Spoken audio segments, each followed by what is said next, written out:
बच्चों, आप सभी बच्चों का हमारे YouTube चैनल में बहुत बहुत स्वागत है। आइए बच्चों, आज हम आप लोगों को हाई स्कूल एवं इंटरमीडिएट परीक्षा में आने वाले वस्तुनिष्ठ प्रश्न या बहुविकल्पीय प्रश्न के बारे में बताते हैं। जैसा कि हमने पहले वाले वीडियो में आप लोगों को रंग से संबंधित वस्तुनिष्ठ प्रश्न बताया था, अब मैं आलेखन से संबंधित वस्तुनिष्ठ प्रश्न बताती हूँ। बहुत इम्पॉर्टेंट है, आप थोड़ा ध्यान से देखिएगा। देखिए, सबसे पहले रेखाएं कितने प्रकार की होती हैं? रेखाएं कितने प्रकार की होती हैं?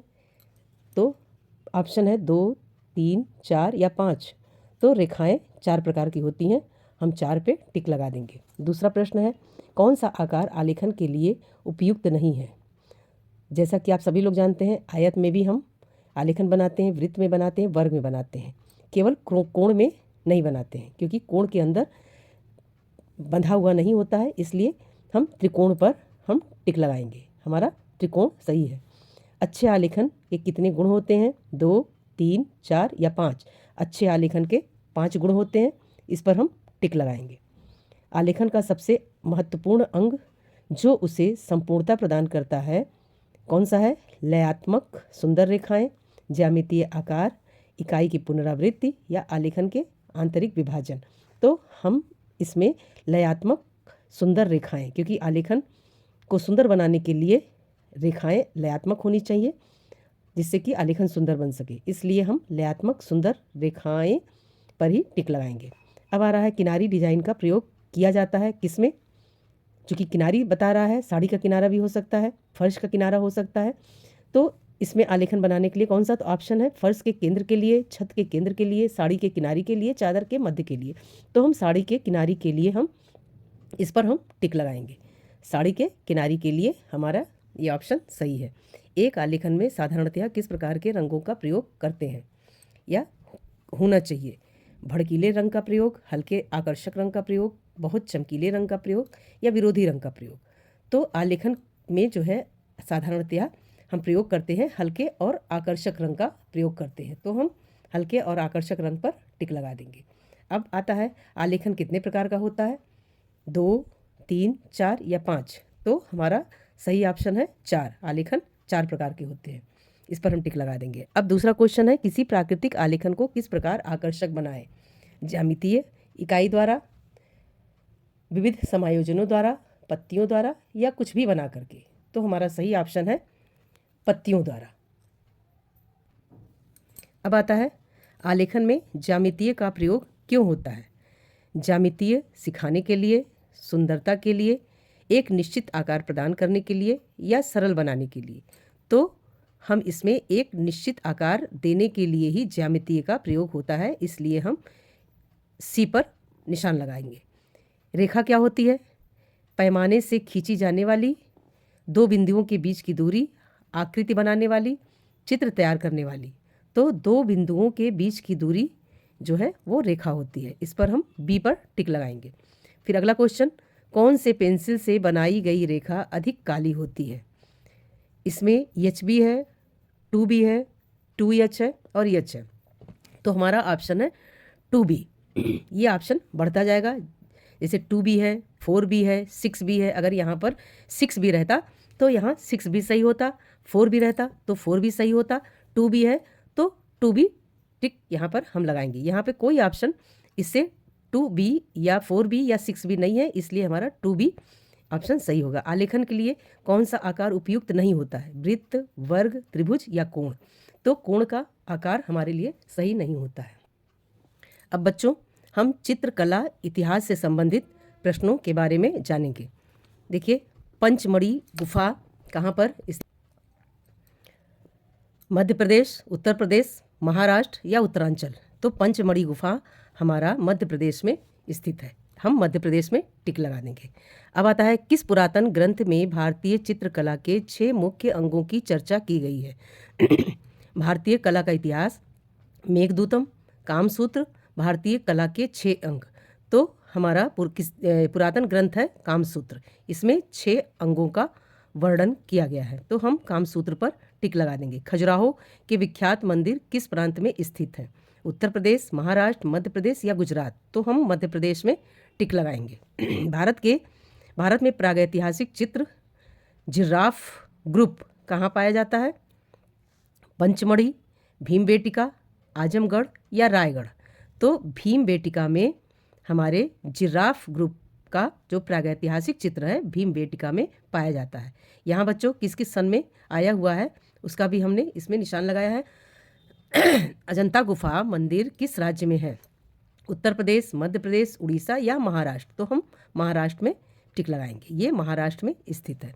2 शोकाकुल नारियां भित्त चित्र कहाँ पर अंकित है? अजंता में, बाघ गुफा में, बादामी में या सित्तलवासन में? तो ये हमारा बाघ गुफा में 2 शोकाकुल नारियों का भित्त चित्र अंकित है। भारतीय चित्रकला में मानव आकृति का आदर्श प्रमाण क्या है? 108 अंगुल, 90 अंगुल, 100 अंगुल या 128 अंगुल? तो इसमें 108 अंगुल मानव आकृति का आदर्श प्रमाण 108 अंगुल का है, तो हम इस पे टिक लगा देंगे। अब आता है उत्तर प्रदेश में राज्य ललित कला एकेडमी कहाँ पर है? इलाहाबाद, लखनऊ, कानपुर या बनारस? 4 ऑप्शन में से हमारा ये लखनऊ है, लखनऊ पर हम टिक लगाएंगे। वारली भित्त चित्र किस राज्य से संबंधित है? वारली भित्त चित्र महाराष्ट्र, मध्य प्रदेश, बिहार या गोवा? तो ये महाराष्ट्र मध्य प्रदेश में वर्ली भित्त चित्र अंकित है, तो हम इस पर टिक लगा देंगे। अब प्रश्न आता है तनखस कुंडलिनी का चित्र किस क्षेत्र में है? तलखस कुंडलिनी ये लद्दाख, कश्मीर, हिमाचल प्रदेश या पंजाब? तो ये हिमाचल प्रदेश में है, तो हिमाचल प्रदेश में हम टिक लगा देंगे। किसके शासनकाल में हमजा नामा का चित्रांकित हुआ है? ये है जहांगीर, अकबर या हुमायूं या शाहजहां? तो हम ये अकबर के समय में हमजानामा चित्र का चित्रांकन हुआ है। निम्न में से कौन सी राजधानी चित्रकला का केंद्र नहीं है? किशनगढ़, बूंदी, चावड़, गुलेरी? तो ये चावड़ जो है ये इस पर हम टिक लगा देंगे, ये किसी भी राजधानी का केंद्र नहीं थी। राजा रवि वर्मा के चित्रों का संग्रह कहाँ है? प्रिंस ऑफ वेल्स राष्ट्रीय संग्रहालय दिल्ली, सालार जंग संग्रहालय हैदराबाद, चित्रा आर्ट गैलरी त्रिवेंद्रम? तो ये जो है राजा रवि वर्मा के चित्रों का जो संग्रहालय है वो चित्रा आर्ट गैलरी त्रिवेंद्रम में स्थित है, इस पे हम टिक लगा देंगे। अजंता की किस गुफा मंदिर के मंडप की छत पर सर्वश्रेष्ठ आलेखन प्राप्त होता है? कौन सी गुफा है? गुफा नंबर 2, गुफा नंबर 9, गुफा नंबर 11 या गुफा नंबर 19? तो ये हम गुफा नंबर 19 पर टिक लगा देंगे। खजुराहो का विख्यात मंदिर किस प्रांत में है? पंजाब में, कर्नाटक में, मध्य प्रदेश में या उत्तर प्रदेश में? खजुराहो का विख्यात मंदिर ये है मध्य प्रदेश में स्थित है। अब बादामी गुफा कहाँ पाई जाती है? कर्नाटक, मिर्जापुर, रायगढ़, औरंगाबाद? तो ये कर्नाटक में पाई जाती है, बादामी गुफा कर्नाटक में पाई जाती है। उस प्रधानमंत्री का नाम बताएं जो चित्रकार थे। कौन थे? चंद्रशेखर थे, वीपी सिंह थे, नरसिम्हा राव थे या इंद्र कुमार गुजराल थे? तो जो हमारे चित्रकार थे पूर्व प्रधानमंत्री वो वीपी सिंह थे। चित्रकला किस क्षेत्र में आती है? श्रव्य, दृश्य, दृश्य श्रव्य या इनमें से कोई नहीं? श्रव्य यानी सुनने वाला, दृश्य देखने वाला, श्रव्य दृश्य यानी सुनने और देखने वाला, या इसमें से कोई नहीं? तो ये दोनों ऑप्शन तीनों नहीं रहेगा। हमारा दृश्य यानी कि हमारा जो चित्रकला की जो श्रेणी है वो देखने वाली होती है, तो हम दृश्य पर टिक लगा देंगे। बोधिसत्व वज्रपाणी चित्र किस शैली के अंतर्गत आती है? अजंता, पहाड़ी, राजस्थानी, मुगल? 4 ऑप्शन में से हम अजंता पर टिक लगाएंगे। अब आता है यूरोप चित्रण पद्धति पर धार्मिक चित्र सर्वप्रथम किस चित्रकार ने बनाया था? नंदलाल बोस, राजा रवि वर्मा, रविन्द्रनाथ, अमृता शेरगिल? किसने बनाया था? तो राजा रवि वर्मा ने बनाया था, इस पर हम टिक लगा देंगे। राजधानी चित्रकला के उद्भव और विकास में किसकी प्रमुख भूमिका है? मेवाड़ चित्रशैली, बीकानेर चित्रशैली, किशनगढ़ चित्रशैली या बूंदी चित्रशैली? तो मेवाड़ पर हम टिक लगा देंगे। सुप्रसिद्ध चित्र बनी ठनी किस चित्र शैली पर आधारित है? कांगड़ा, जयपुर शैली, किशनगढ़ शैली, बूंदी शैली? तो किशनगढ़ शैली पर हम टिक लगा देंगे। विश्वविख्यात पेंटिंग द लास्ट सपर किसकी कृति है? एंजेलो, राफेल, पिकासो या विंची? तो विंची पर हम टिक लगाएंगे। भारत में चित्रकला किसके समय में प्रसिद्धि के शिखर पर पहुंची थी? जहांगीर, औरंगजेब, शाहजहां, अकबर? तो जहांगीर के समय में ये प्रसिद्धि के शिखर पर पहुंची थी। निम्नलिखित गुफा चित्रों में से सबसे पुराने चित्र कौन से हैं? एलोरा के हैं चित्र, सित्तनवासन, भीमबेटका या अजंता? तो हम एलोरा पर टिक लगाएंगे। अब आता है मुगल चित्रकला शैली की विशेषताएं हैं पशु पक्षी और प्राकृतिक दृश्य, दरबारी चित्र, युद्ध स्थल या उपयुक्त सभी। तो ये सारी मुगल चित्र शैली में सभी आ जाएंगे। पशु पक्षी पर और दृश्य पर भी आधारित चित्र बने थे, दरबारी चित्रण भी हुए थे, युद्ध स्थल का भी चित्रण हुआ था। तो हम ये उपयुक्त सभी है, तो हम इस पर टिक लगा देंगे। कौन सी सभ्यताओं ने गांधार चित्र शैली कला शैली की रचना में सहायता प्रदान की थी? यूनानी एवं रोम, भारतीय एवं रोमन, भारतीय एवं यूनानी, भारतीय एवं मिश्र। तो भारतीय एवं यूनानी पर हम टिक लगाएंगे। गुजराती चित्रकला शैली में किस प्रकार के चित्रों की प्रधानता रहती है? दैनिक क्रियाकलापों का, प्राकृतिक रचनाओं का, युद्ध दृश्यों का या पशु पक्षियों का? तो इसमें प्राकृतिक रचनाओं का समावेश या प्रधानता रहती। अब आपका 29वां प्रश्न आता है। भारत में कंपनी शैली का मुख्य केंद्र था कानपुर, आगरा, पटना, भोपाल। तो यहाँ का मुख्य केंद्र पटना था। पूर्व मध्यकालीन अवधि की चित्रकला में पाल चित्र शैली के मुख्य विषय किस धर्म पर आधारित थे? बौद्ध, जैन, वैष्णव, इस्लाम। तो हम बौद्ध पर टिक लगाएंगे। समकालीन चित्रकार जामनी राय ने किस कला शैली के अंतर्गत चित्रण किया था? भित्त चित्रकला, लोक कला, वास्तु तकनीक या इसमें से कोई नहीं? तो इन्होंने लोक कला पर अपनी चित्रकला शैली चित्रण किया था। हड़प्पा से प्राप्त प्रसिद्ध नृत्यांगना मूर्ति किस धातु की बनी है? लोहे, तांबे, कांस्य या पीतल? ये कांस्य का बना है, कांस्य पे हम टिक लगा देंगे। मुगल चित्रकला में प्रसिद्ध पशु पक्षी चित्रकार कौन था? मंसूर, अब्दुल रहमान, शाहजहां, शाहरुख। तो मंसूर पर हम टिक लगा देंगे। ये मंसूर यहाँ का मुख्य पशु पक्षी चित्रकार था।